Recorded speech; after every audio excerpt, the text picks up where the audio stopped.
আমরা দেখা যাচ্ছে রাস্তা থেকে কেউ বই টই পড়ে যাচ্ছে, বাজার করে যেতে পারে, শপিং করে যেতে পারে, তো কোনো দুষ্কৃতী তার হাতটা টেনে ধরতে পারে, মেয়েদেরকে ধরতে পারে, ছেলেদেরকেও ধরতে পারে।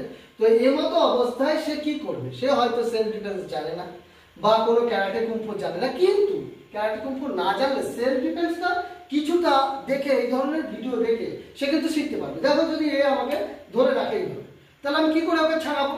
ও তো এই হাত ধরে টানাটানি করছে, তখন আমি কি করব?